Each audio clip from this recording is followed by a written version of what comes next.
Hi, my name is Ben, and I make movies. Fantastic Beasts and the Crimes of Grindelwald is an overstuffed mess, just like every other Harry Potter movie. A few years ago, I sat down to watch the Harry Potter movies with my brother. I had read every single book, but my brother had read none of them. As we marathoned through the series, I was struck by just how often I had to pause and explain to my brother what on earth was happening. So many things made sense to me because I had read the books, but my brother didn't have that knowledge to fall back on. To him, almost every Harry Potter movie was fun, but often confusing and overstuffed. Take, for example, Harry Potter and the Goblet of Fire, by and far the worst offender of the bunch. Pretend for a second that you know nothing about the Harry Potter movies other than the information you gained from the first three. And then you start this one. Okay, Harry and the Weasleys are going somewhere. Oh, cool, it's a Quidditch tournament. Oh, now we're in a tent. Whoa, what's going on? Why are people screaming? Who is that? What is that thing? Where'd everyone go? Who are these people? Okay, now we're headed to Hogwarts. Oh, look, it's a boat. It's a flying carriage. Who are these people? What is going on? Watching this movie is like reading someone else's notes instead of going to class yourself. You get some of the information, but not the full picture. The movie cuts out so many important details and plot lines that the end product barely holds up under inspection.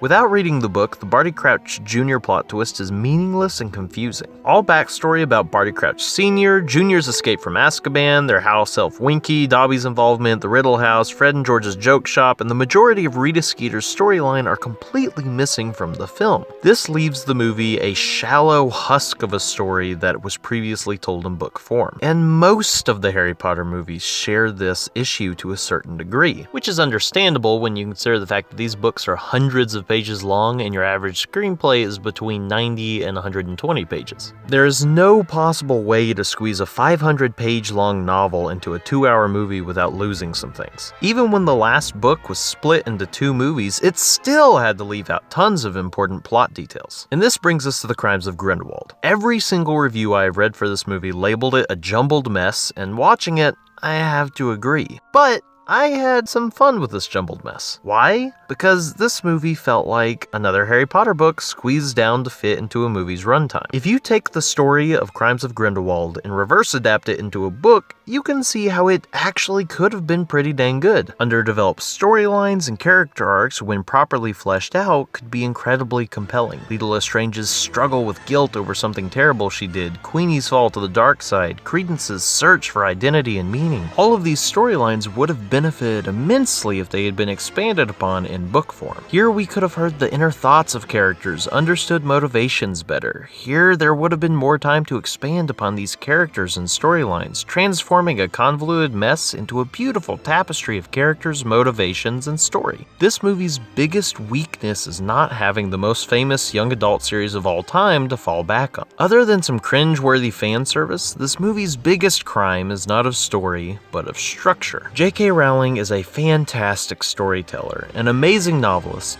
but not the best screenwriter. As mentioned before, due to time constraints, almost every screenplay follows a similar structure. Every beginner's writing class I've ever taken begins in the same way, with the 3-act structure. And since almost every screenplay has a similar length, 90 to 120 pages, 1 page for every minute of a movie, that means that almost every movie hits certain beats at certain points. The first 10 to 15 minutes introduces us to the world and the characters, the middle 60 to 70 pages are the rising action, the stakes being raised, and the last 10 to 15 pages serve as the climax and then the resolution. A novel often also follows a 3-act structure, but it can play more fast and loose with this structure. More time can be taken to develop multiple storylines, dozens of characters, delve into backstories, go off into tangents, and there's almost unlimited creative freedom because you're not saddled with a time limit. Authors like Stephen King will spend entire chapters detailing the backstories of minor characters to make you care about them. Movies don't have that luxury. Can you imagine if they had attempted to adapt Game of Thrones into a movie instead of a TV show? With the myriad of storylines, characters, and subplots that those books weave together, there would have been no possible way to cut that down into a proper movie. It works great as a book, works great as a TV show, with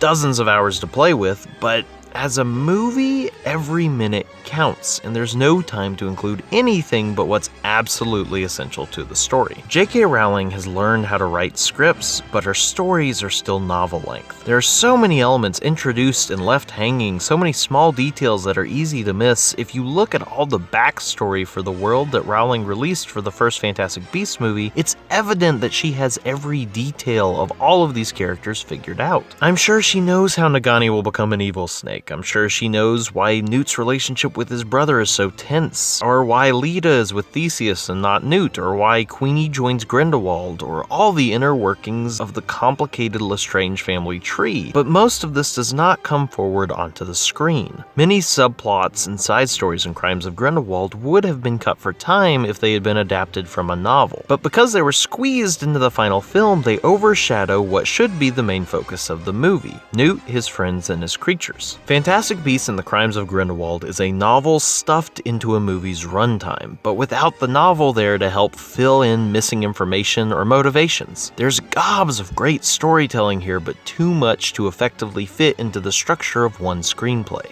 I think we can all agree that Rowling still is and will always be a great writer, and I would not want her removed as the writer of these movies. It's her world, her imagination that keeps us coming back time and time again. But she's not a screenwriter, and therefore these movies feel unfocused and overstuffed as a result. So what's the solution? I'd recommend pairing her with a screenwriter with whom she could collaborate. Let her go nuts with storytelling and let someone else be there to help rein her in when the movie gets a little bit too big for its britches. Trim these stories down, and maybe we can get some Harry Potter movies in the future that don't feel overstuffed.